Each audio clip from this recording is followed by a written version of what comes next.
Esengo mingi bandeko ya kozala na bino lelo en tout cas solo limoko spécial na yebisaka bino ke biso to yambaka kaka bato ya politique te pona yebisaka bino vie ezalaka politique te même si la politique englobe tout mais moko pe ko yamba ba secteur mosusu le na ko yamba bino moto akomi mokanda ali médecin kombo na ye Jean-Marie Mbemba Gere woyo obe bandeko na biso ya côté kuna ya likolo otamina mobai mbongo na nord bangi azali docteur en médecine atangisaka na Unilu pona Inikin pa azali titulaire ya master et santé et développement azali médecin et gestionnaire des projets sanitaires en RDC pe azali na ba organisme belge mususu pe asalaka abala mama Marlène na Bintu azali na bana mitano pe azali ancien ya église du Rocher à Kinshasa donc complet, un homme complet, marié, chrétien et médecin. Ça, ça fait du bien. Mais, à part wana komeni biso beaucoup, ya kitoko, je crois qu'ils allaient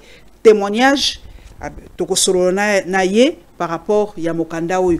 Balobi na biso, d'abord esengo mingi, papa pona sala monologue te, esengo mingi, ya koyamba yo zala penza à l'aise, na ebike bato mingi kamere, saka bote, solo lande na ngai, solo lana bato zala penza à l'aise. Papa Jean-Marie Mbemba, esengo mingi, na tuno motuna liboso sala les na lango komona soko moni lingalo koki lopoto polubi balobi biso bato muindo tutanga kati balobi ba soko lingio bomba sekele na moto muindo koma ngo beboy akutanga na yete est-ce que ça dit ya solo to zali ka ba mythe ba kriaka na banzi eza ya solo eza ya solo po surtout na ngongo tozolo bawa na soki nini Facebook na TikTok na banini yebo ebomi lisusu likambo buku mingi batanga ate mais nakanisi il faut na ba oba komaka ponga imba liboso na koma mais ba oba komaka na sengi na bango kokoma na bango pe ezwa aliro ko benda bana babanda pe otanga okay yango na komi buko yo modelo na komeli yango ezaro kola omoni ba film ba bengaka novelas ba nini soko tangi osirisi page moko posa osirisa ya mibale posa okenda ya misatu ti okosirisa ngo so buku nyonso komi bongo nakanisi kotanga ekozonga mais sikoyo balobi pe loko ba congolais pe ba kokakate ba buku elekitalo les mususu na yebite prix nini otie na livre oyo mais bato mususu balobi prix ezali trop cher ba endroit ko somba ba exonéraka ba livre te les livres coûtent très cher en RDC biso bato voyageaka OK place mususu moi avec 10 euros 20 euros aux ba livre mais biso na yebite d'abord et aboni toro banana oyati sikango ya mwana ndelo ko pesa bato biso kotangate ezarangai na lobi ezamba na ngali boso koma buku ezarangai ezaba oba koma kala kokoma eza posa mutu ezateke abikelango aliela buku okay mais ba oba tiaka talo nde bato basala kango po ekoma buku babenga bango éditeur ba éditeur lokola yanga yoyo nga kanisa ki eza eloko moko toko tia ata $5 ata $3 pour etambola etambola etekama bato ebele susi na ngai eza bato bayeba histoire eza na kati mais moto asali yango alobi te buku yango na tie omoni eza lokola mafuta papier glacé banini tout ça na tie et puis na valeur ya makomi oyo tie na kati il faut ezala likolo alingi atia yango $30 na boy to discuter tinde bayeko suka na 20 na $20 mais ata 20 eza pe kaka mwa mutuya po mboke eza pasi mais atie na 20 ba oyo akotanga kaka muke akozala obligé ya somba wapi afa tokota pela na kati po bato baluka ngo deja tokomona ngo wapi nakanisi nakotika adresse numéro ya téléphone bo benga moto ya zana Kishasa oyo atekaka okay ezali autobiographie na moni ezali solo ya bomo ina yo moko ezali solo ya bomo ina ngai mais bomo ina ngai soki nasangisi nyonso natia na buku yango ekozala munene na okokana ngai mais buku ekoleka ebele mingi au en français, ça peut ennuyer les gens. Ok. Alors, na poni kaka côté ya maladie. ndenge ba maladi na bela na bomo inanga banda bomwa na ti lelo de na tiango awa. Donc au pesi ni côté mingi ya ba maladi. Ya maladi kaka. Nyonso kaka ba maladi na ba mbebo ya nzotu de na tie na buku oyo. Po il faut autant petit trango. Jésus-Christ guérit encore. Donc balobi ndenge biso ba toto sambela ka mwa ba chrétien. Balobaka Jésus et les guérisseurs. Ya solo yom to ali po balobaka science na foi ekendaka ensemble te. Po ba médecin mingi balingaka bona ebité ba chrétien lo kwa pe bali. Mais mingi balobaka la science d'abord. Na devise moko etambolaka na ba hôpitaux. Oyo toyebisaka bato ya maladi. Balobaka munganga, le médecin prescrit. Okay. L'infirmier soigne et c'est Dieu qui guérit. Okay. Parce que si Dieu ne guérit pas, aussi na expérience ya bomo aussi au vivrango, on a donné tous les médicaments possibles, tout ce qu'il faut est donné, mais la personne finit par mourir. Ça veut dire munganga ko koma, qui si a solo penza. Infirmière a pesi a solo pe mais soki nzambe alobi obika te okobika te soki obiki eza nzambe mais oyo na combien que Jésus-Christ guérit encore, c'est encore plus que ça. C'est plus que ça. Il y a même des guérisons miracles. Oh, moi j'ai vécu. Ponga moko monganga na beli tokokotelango papa na ngai oza ko s'adresser mingi na ba chrétien et bongo les non chrétiens batanga pe ba musulmans bali ba non chrétiens bazali bukoyo eloko tu mets l'accent sur Jésus-Christ ba obakola na Jésus-Christ te bakoloba ndenge nini oyo eza beaucoup et komami pona ceux qui ont la foi. OK. Foi oyo ngai eza foi en Jésus-Christ. OK. De na tie kombo na ye. OK. Mais oyo pe azana foi na ye à quelqu'un, il faut qu'il croie, qu'il continue à avoir la foi dans des situations extrêmes. Il faut continuer à avoir la foi. Est-ce que la foi guérit? Donc il faut d'abord malade croire qu'il n'a qu'à guérir. Voilà. Ta propre foi doit aussi aider. Voilà. Il y a même des études scientifiques qui ont indiqué que la foi contribue, l'espérance, la foi contribue à une certaine proportion la guérison. La guérison. Voilà. Dans le chapitre, un nourrisson voué à la mort. Donc déjà, kobota manayo ezaka mindondo. Na botama ki nourrisson na kimunganga eza mwana eza na 0 ti kokoma na 12 mois, une année presque, mois, 2 ans, oui. Voilà. Wana nde babenga nourrisson. OK. Mais ngai na ba âge wana na zaraki na belaki makasi. Et ti au point que banda obenga ngai akufa lobi parce que on attendait ma mort bazozela ti leur hôpital barobi tokoki susu te na koti koma wana zabe malade nini penza ndeko na yebi malade yango te po oyo nazoloba babetelinga masolo e natikala kokenda te koluka hôpital yango peza awa te eza na mobali mbongo kuna esika na botama. Mais nayebi te, mais j'étais sur la voie de mourir. Leur hôpital à Lembinga bazongisi nga na ndako nake kufa na biki kisi te nini te bazongisi yo na ndako kenda okufa na biki. Papa, est-ce que kindoki okroyaka nango ba envoûtement ni okroyaka nango? Question wana pe na poser yango na buku oyo ezalaki na mwana musala moko ya koko na nga ya mwasi oyo esika oyo kibebe na nga nazalaki.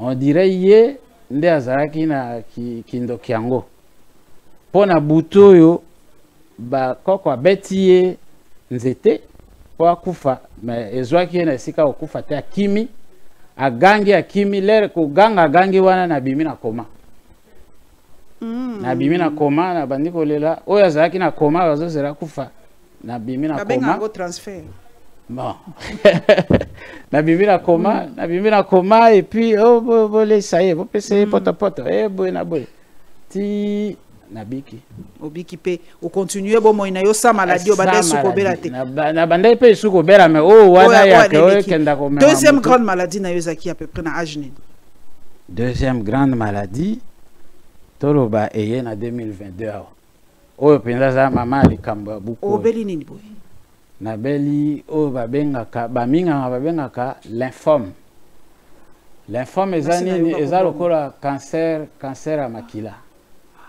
ok en 2022 cancer du sang oui nabeli cancer à makila baminganga nabeli wapi nabelaki na Chikapa Zamba kuna ake musala kaya kimonga ngoyo kaka na kimonga musala ya kimonga oza spécialisé à nini naza spécialisé na o babengaka gestion de projet. Ok, merci.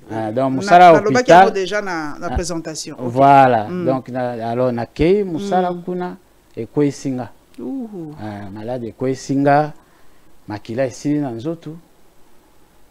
Balobi moyen na avion batindi avion ekenda ozwanga bakoro projet batindi na kuna batindi avion ya kozwanga. Bakenda bakuti nazana makila 3%. Hein? Non ebembe. Baminga ngo bakolanda eloko bakolobango ebembe. 3%. Alors que normal pour na mibali ezalaka entre 10 et 14. Exactement. Mais ngai 3%. Avion ekei pilote arobite 3% boy. Ça matière avion akokufa. Avion zongi. Naye bameminga na mutuka banda Chikapa ti Kishasa na mutuka pe na komia. Mais ezalaka dû à quoi? Cancer est dû à quoi? D'abord c'est quoi un cancer? C'est dû à quoi? Comme ikolo ezaka cancer est dû à quoi? Cancer ezali ba auto benga kanini cellule ya nzoto ezala cellule ya cerveau ezala cellule ya utérus. Donc, cellule, il y a organe nyonso. Cellule organe nyonso et tomboki. Babenga kango dégénéré en français. Et tomboki et comme il bota na désordre. Alors ba cellule zo bota malandenga cancer wana eza ba cellule ya ba tomboki. Ba komi ko bomande yo. Alors, et ça a dû à quoi? Il y a quelque chose qui déclenche ou c'est génétique? Il y a des facteurs déterminants, facteurs déterminants très lointains, qu'on n'a jamais établi ça comme ça. Mais c'est quand même, il y a un autre facteur, c'est l'hérédité. Il y a des familles où maman a belaka cancer de sang. Ah, ok. Moi, on a pas belli cancer de sang, ou bien sauter génération, moi, quand il y a mis balai, et mais les facteurs que yango kakande chebo ende commission est-ce que kolia ndenge bato na Kinshasa ba koma kolia na biso eza ko jouer sédentarité eza ko jouer tout ça te bilo comme susu oyo toliaka il y a des produits cancérigènes oyo kaka firme boyalobi bo retirer produit wana na ba réunion po tel eloko eza na kati ces produits là qui est dans cette marchandise là est cancérigène. Faut que l'on ait rayon et tout ça. Voilà, ça aussi, ça existe. Est-ce que bakoko la biso quoi na zana yo bonganga? Est-ce que bakoko la biso bande ko bela cancer? Ezali po atana ba yo na biso penza ba bande ko bela cancer? Il faut ezala po sikoyo nde nini ba facteur cancérigène wana et comme inde mo ebele. Comme ebele yango bakango pe comme ebele. Mais bakoko pe bazalaka nango, mais c'est rare, c'était extrêmement rare. Extrêmement rare. Il y a même des pas banyama pe, hein, les mammifères, oui. Si ko tango zu yango komi na Kisaso ke na hôpital nini? Ba meminga na ko tanga kombo hôpital awa. Il y a pas de problème bon. Donc ba meminga na Diamant, na clinique Diamant. D'abord na clinique Diamant eza pembeni à poste en face. Oui, je vois. Na sali une semaine. Après, il faut transférer na UTEX Africa. En face, je vois, oui. Voilà. Kunande na umelaki. Na umeli makila eko sila ngai. Basala ke chimio, papa? Chimio awate. OK. Histoire ngo ezaboe. Zo pesa ka makila, il faut toyeba tina nini makila ezo sila. Mukolo boye makila esila kana bongo te. Il faut forte fièvre ndé si. Makila esila mi ba nourrisson de ba la miké. Ou bien au perdre makila, tu as saigné. Tu as fait une hémorragie. Une hémorragie, une femme ou un accident, des choses comme ça. Mais ndenge tozaboye au perdre makila, makila esila yo ezali kambo. Alors il faut ba spécialiste à makila tozeli nano ti docteur ayekoya docteur yango docteur Pélagie Mawolo soki kutu akolanda pe topesi ye mbote nga tuka bamédecin en tout cas bosaka mosala makasi alors yende spécialiste ya makambo ya makila azalaki mpe kaka ye moko na Kinshasa. On a beaucoup d'oncologues. Ye aza hématologue. Ah oui. Oncologue ezaka mpona cancer. Oncologue ya bacancer. Hématologue nde makila. Yebanaki te ke eza cancer. Ok. Bayebi kaka ke makila ezosila et puis makila ezosila oyo eza ya périphérie te eza makila ezosila po place oyo esalaka makila na kati ya nzoto nde eza na problème. Moelle épinière. Moelle osseuse. Moelle osseuse. Ezaka différent bandeko. Oui moelle épinière. Moelle osseuse mosusu moelle épinière mosusu. Moelle épinière mosusu. Ok.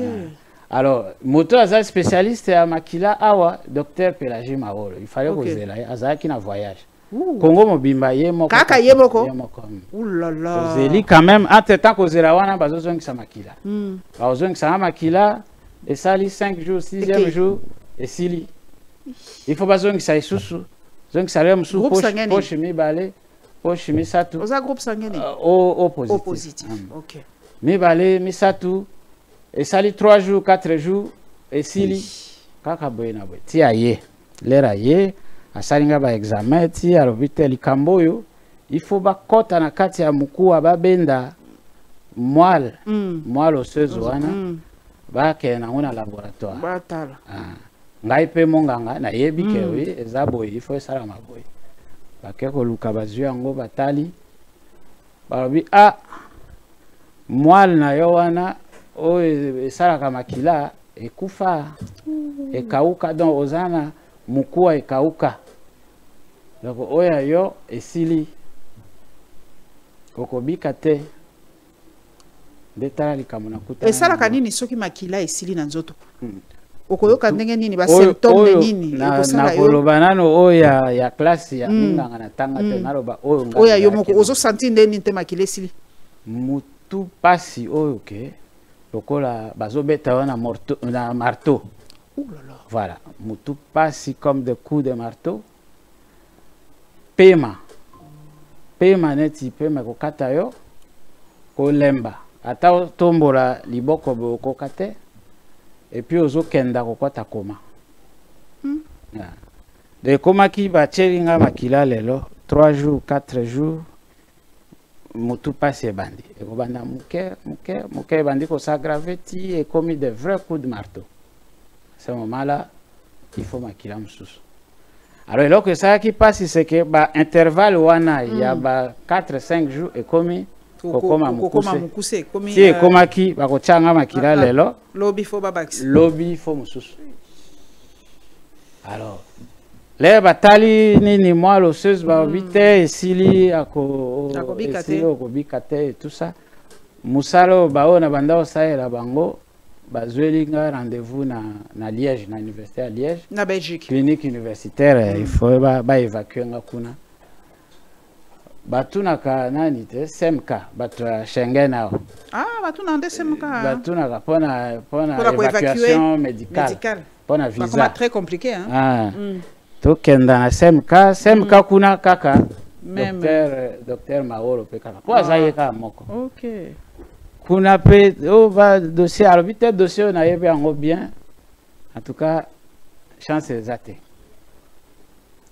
ayebisinga ye pe ayebisinga alobi tala likambo na yoyo okobika te mais soki oforce okoya kosala badepense baperte alors que okobika te et surtout soki okeya komikufela na mboka bapaya ya kozongisa yo na nini nyonso bana na yo baza parce que biso déjà kozokende kona liwa mais c'est quand même traumatisant wana tobenga yango counseling pré-mortuaire bazo préparer na liwa ondima kokenda ata basango mpe basalaka yango bayaka bapesi soki dernier sacrement voilà donc c'était ça on m'a préparé à ça mais mwasi na ngai atie tembe ya boye abi okokufa te abi mbwai na ngai okufa te nayebi te soki c'est le Saint-Esprit soki nini docteur ayebisinga ngai na ndimi lere mwasi aye na expliqué que tala boye na babi jamais okufa te nameki ko alobi jamais akoyoka yango te Et na pourquoi on a docteur ayer susu abengi ye pembeni o ça répète kaka ya aboy alors ndé abandi ko luka na façon na déjà Schengen ba boy ni biso visa poso ina keina okenda okufela kuna batala ka pe ndenge babike soko oke ko kufa donc ba boy na bango mais c'est quand même pour les évacuations pour na soin mais oui mais soin en gros c'est quel pronostic.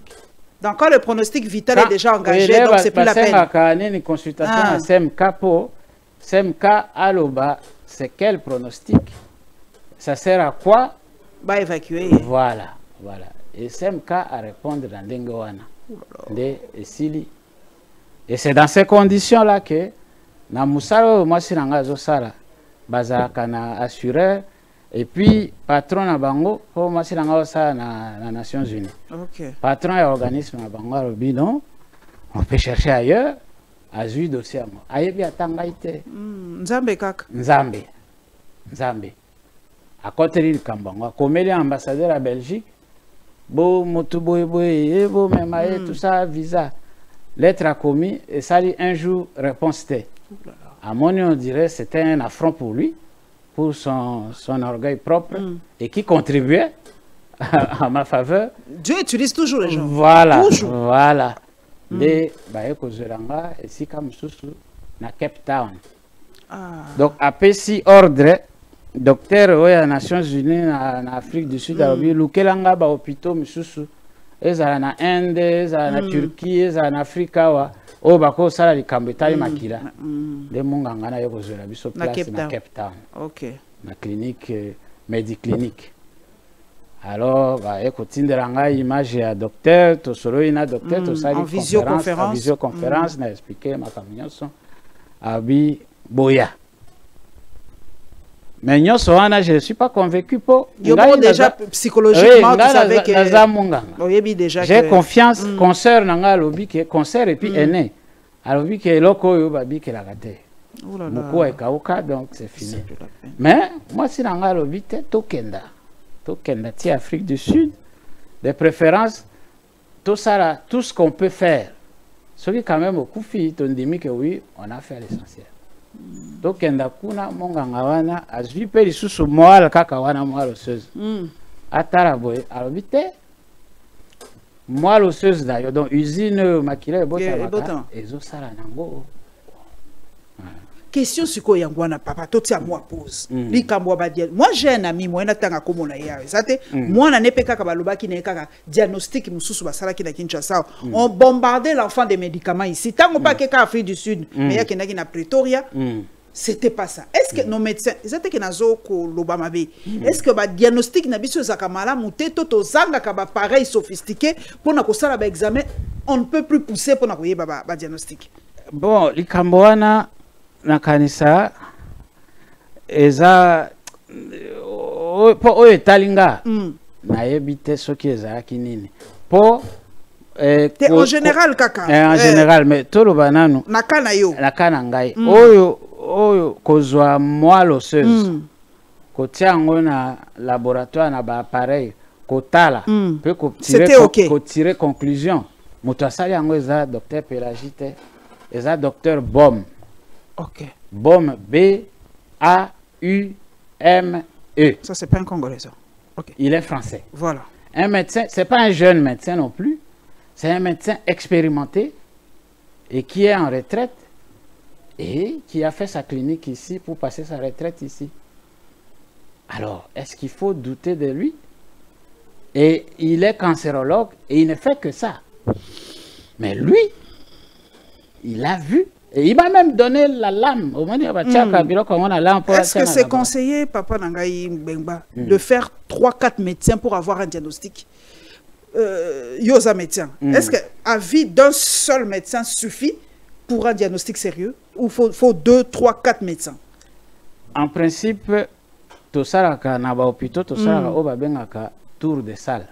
Il y a autaraka ba malade, bazana mbetu, otali oyo. Après, aussi, alors, on a tout de ça, les équipe. C'est une équipe.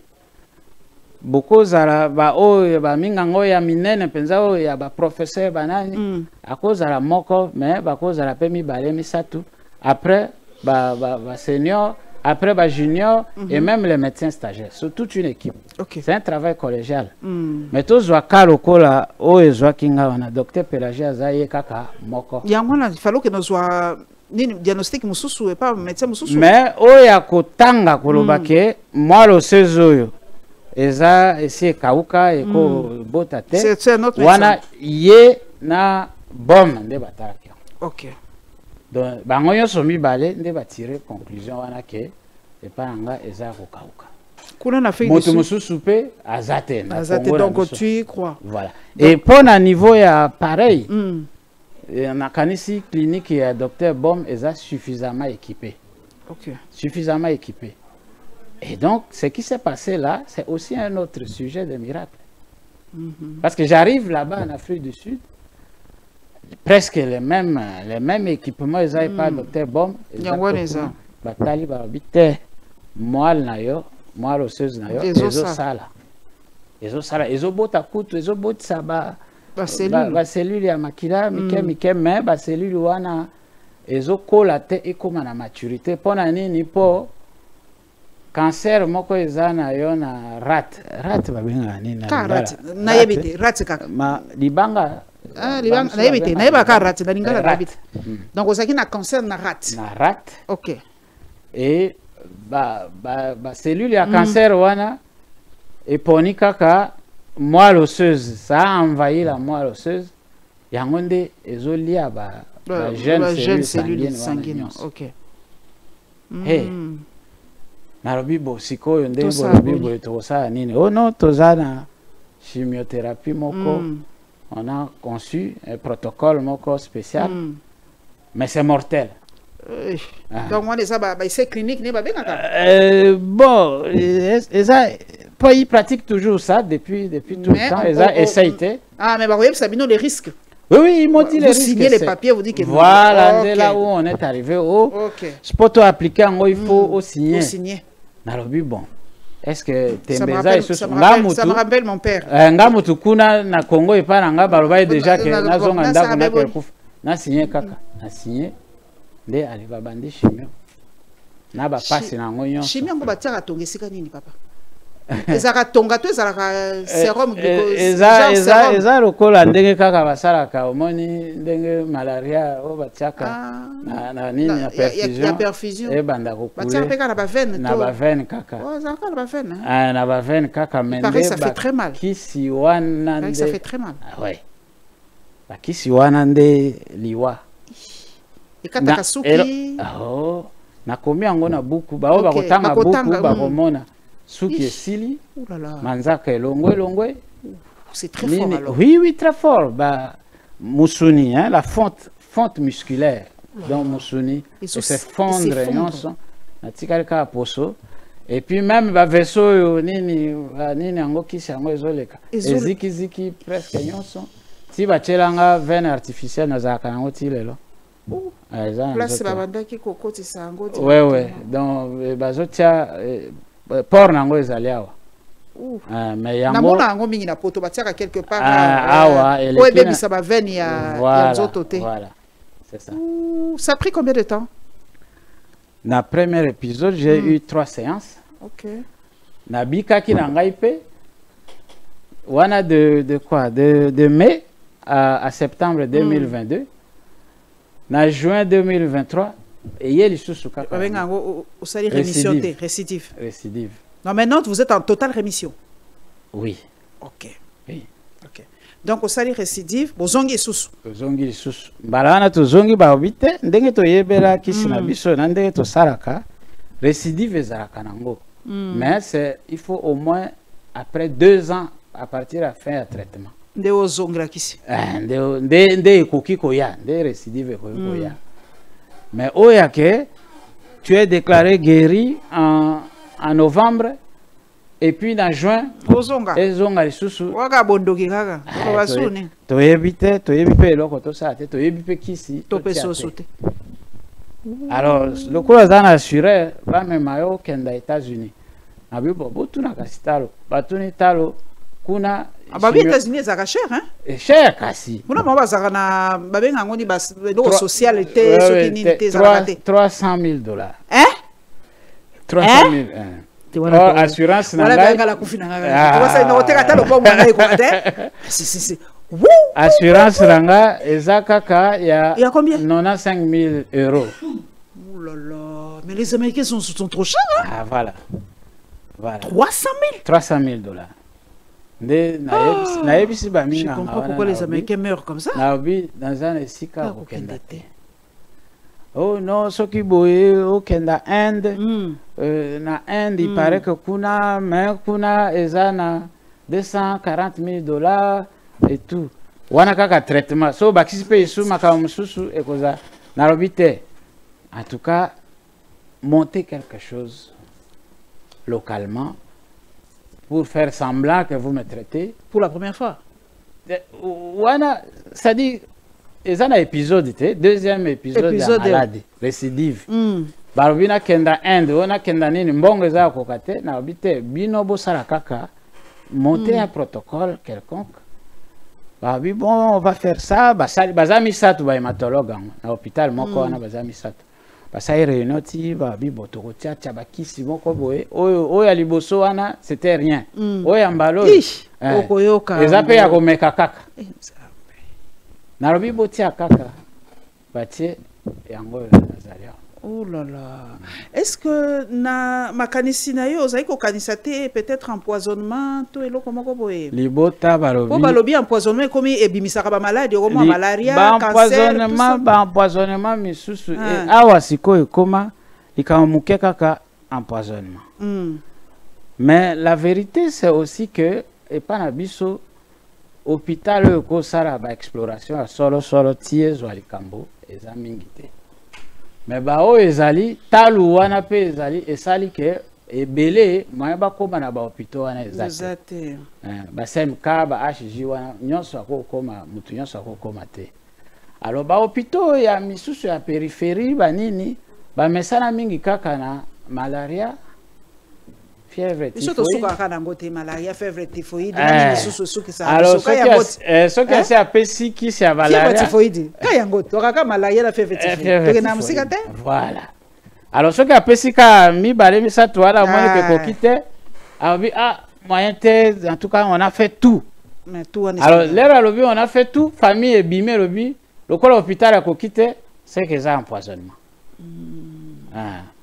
Empoisonnement bazolo belango mingi mais eza pe mwa tembe ngai pe balobi eza empoisonnement ngana saki da wana malade zwinga nazo sala naza basé na Lubumbashi o balingi yote nde bacheli yo dini poison et tout ça ngana tali na bime na Lubumbashi wana mutu nyonso alingi ngai eza baona sala kana bango eza bao ya lopango tout ça ti tembe ti ndeko nanga lobino ndeko nanga moko lobite na za kana oyanga moko pe atalaka makamu nanga poison ndeko wana za soda na mulongo alikolo ba généraux alobite na za kana mutu nanga akipaka nga makambo poison atalaka nga pona de temps en temps obozo conseiller bato pe batalaka makambo poison de temps en temps ngai total te na bato basalaka ba test et comme pe belé ba biloko ngo bwaka so ina mai sala soki boy ko ba poison lokutere kebele mais yo kate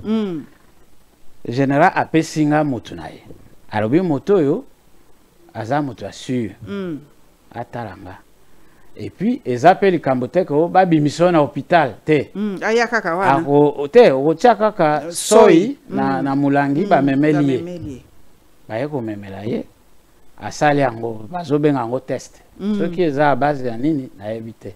Asali ati a répéter ayebisi mo silanga kenda oyebisa mobali na azana ye mutu poison te.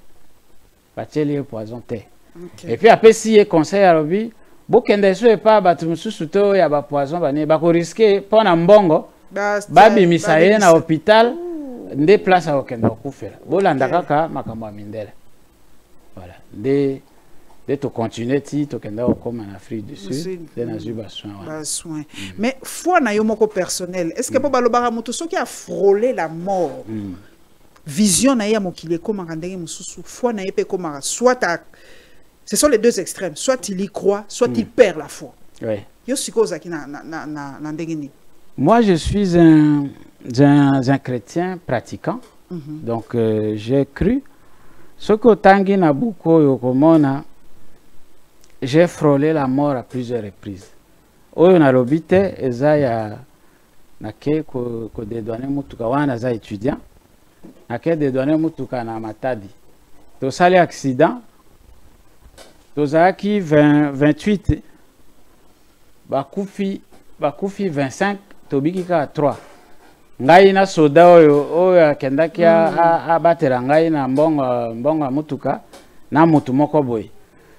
Et ndenge pe tobikeli totikali oyeba te comment on a survécu parce que véhicule brisé mutuka munene mateli yango penza donc epanzani mais tobikeli ndenge nini na yebite. Et nandaku sangoye zongi kishasa ke mutuka bus tel kendaki bakufi nyonso. On a même fait le deuil balelingai. Jour moko ya mi balende ba mutu ayeko boya korobo azali natiki na hôpital à Kisanto. Voilà. Alors à partir de l'événement wanande foananga nzambe. En ce moment-là, j'ai compris que qu'est-ce que moi j'ai fait pour survivre à ça. Mais Nathan qui a déjà pas au cité Job. Est-ce que Dieu permet certaines situations, Dieu, pourquoi moi? Est-ce que Dieu permet certaines situations? Maladie, cancer, au sali et l'autre côté, tout ça, maladie, moi, c'est maintenant que je dis que Dieu a permis ça pour que je témoigne, pour édifier la foi des autres.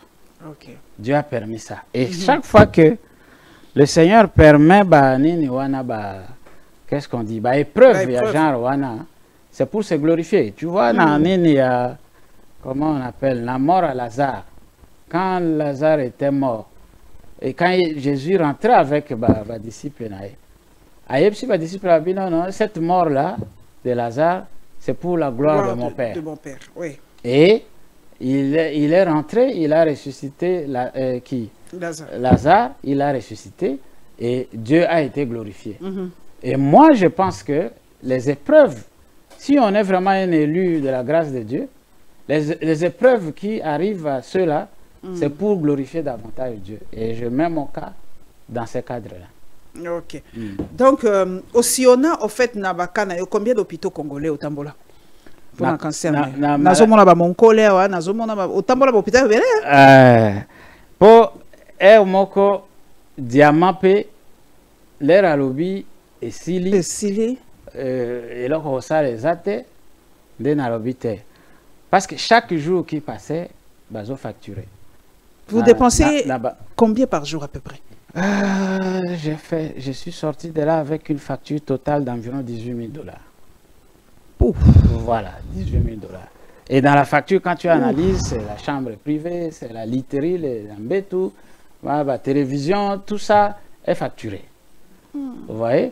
Alors, je me suis dit, le cours à Balobi et le cours Saratena, si madame, beau me manga, tozo ngandaku, mieux vaut nakufa nandaku, au lieu de continuer à vendre à tous les liwango koyam koni na ebite, mais entre-temps, chaque jour, c'est payant. On habite tozo ngandaku. Mais le cola, ndaku nanga eza musika tena hôpital mokole, tozonga ndaku, soki makila ekiti na supporter sous mutu pasite, omeminga na mokole. Bazongisi makila, soki moi mutu pasi yango dimine, nazongi ndaku. De tozonga ka ndaku. Et mokole, bazosalisa na kei, bazongisi na kei, bazongisi nde date ya voyage pe koki, il fallait na voyager. Pour un mata avion, pape singa, je crois, une dizaine de poches de sang. Donc, je crois 4 à la veille et puis 6 le jour ou même à voyage. Si poche à souk et si à 18 h, et ben même na aéroport. Dieu merci. Makila matakiti est comme il a 6 grammes pour cent et j'ai tenu dans l'avion ti Cape Town. Olobi na biso eza be preuve mususu nzambe ya permetaka po ala kisa gloire na yo comme notre rédempteur se lève en dernier. Est-ce que échanger pe foi ya bana ya famille ya ba proche par rapport à oyo vivaki? Échanger mingi foi ya mwasi nanga. Ah OK. Mwasi nanga bana Bazaka Bana, parce que de tous mes enfants, c'est la troisième. Elle s'appelle Bintou. C'est elle qui est quand même très appliquée dans tout ce qui est parole de Dieu. Mais Bamsusu, Bazo Kenda Makambo ya Nzambe kaka par culture. Hein, la culture des parents, culture chrétienne. Mais Oyaza vraiment attaché avec foi, Aza Oya Misato. Mais la personne qui a vraiment vu sa foi changer, c'est mon épouse. Ouais. Est-ce que tu as vécu une expérience personnelle avec le Christ dans ce parcours? Tu as senti la présence du Seigneur auprès de toi ou tu t'es dit le Seigneur m'a abandonné?